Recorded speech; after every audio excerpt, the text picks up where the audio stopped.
Yeah, me and all of my friends. Yeah, Yeah. all of my friends. Yeah.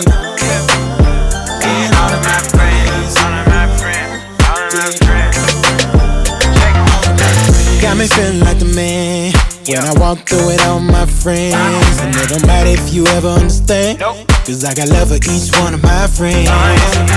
My bruh, my kin, then you're probably one of my friends. And I'ma say it again, yeah, I got love for every one of my friends. Yeah, me and my friends stay fly though. It's looking like we hit the lotto. Oh, blessings from Ohio. He keep on blessing me staccato. Yeah, my friends be showing love.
We think that principle only applies to relationships.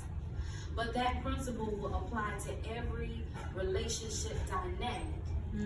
Because we can't choose who our family is, but guess what? We're divinely assigned to them. And some of us, our issues stem from our family.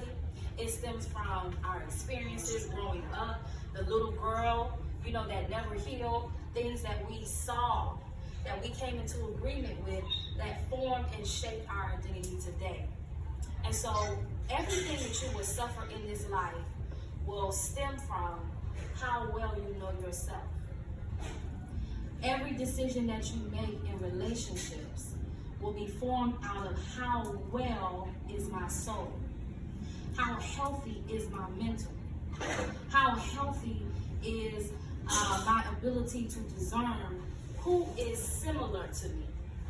And as I begin to listen to Lady Ashley, she began to talk about how, through the transition of her friendship, that basically she evolved, and her best friend was not able to take that journey with her because she was used to the former identity.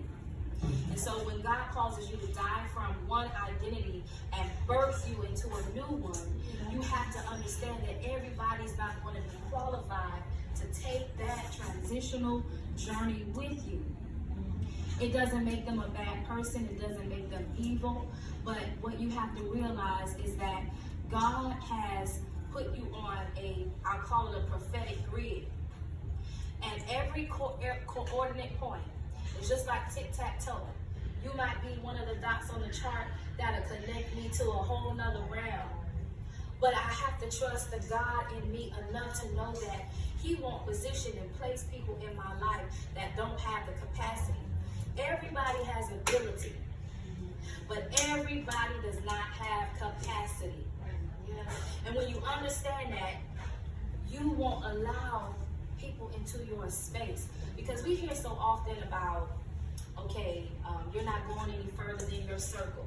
And, watch your circle, watch your circle, watch your circle.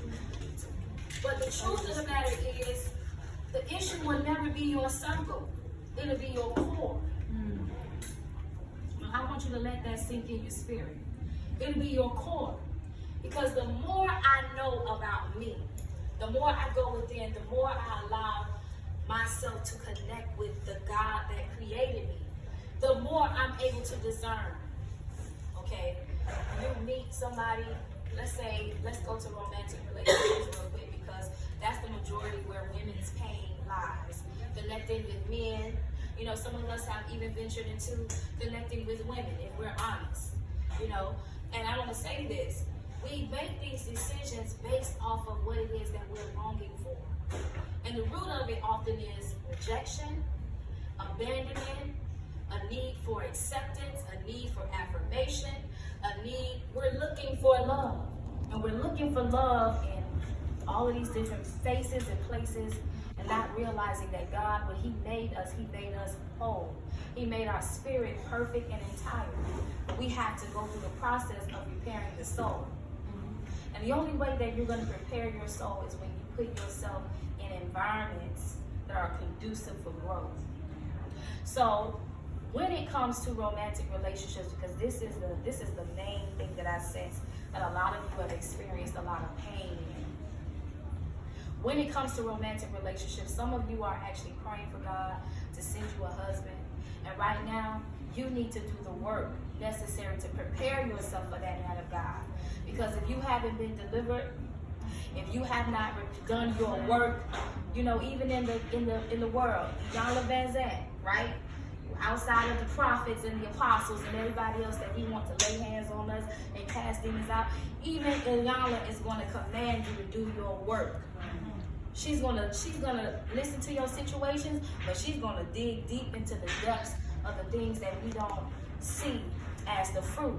Because many of us have been caught up on the fruit, but we got to deal with the root. The root issues are often abandonment, rejection, low self-esteem, all of these things that have been most times passed down generationally. Relationships I say relationships are the currency of the kingdom. Because relationships, when you think about it, everything that happens in your life and everything that God does, He does it through the form of a relationship. He'll connect you to somebody. Let's say, for example, the power of networking, business, right?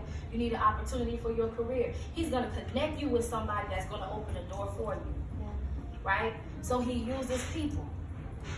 So we have to be in a place of being able to identify who is destiny helpers and destiny destroyers.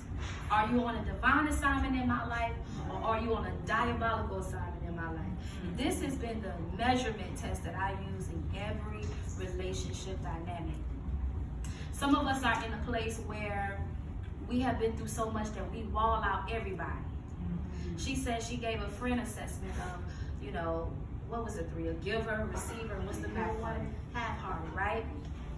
Some of us, we don't know how to receive because we're so used to people taking advantage of us. So we have a wall-out spirit where we reject everybody. We just live in a bubble, and we feel as though everybody out to get us, everybody's trying to take something from us. But when you do the work of healing, inner healing, it will manifest on your outer. You'll be able to identify who is who in your midst, who is coming into my life to contribute. Reciprocal relationships are important. In every relationship dynamic, you should have people in your life that have mutual exchanges. The Bible says iron sharpens iron. So that means I can't be sharpened by anything that does not have the same properties that I have.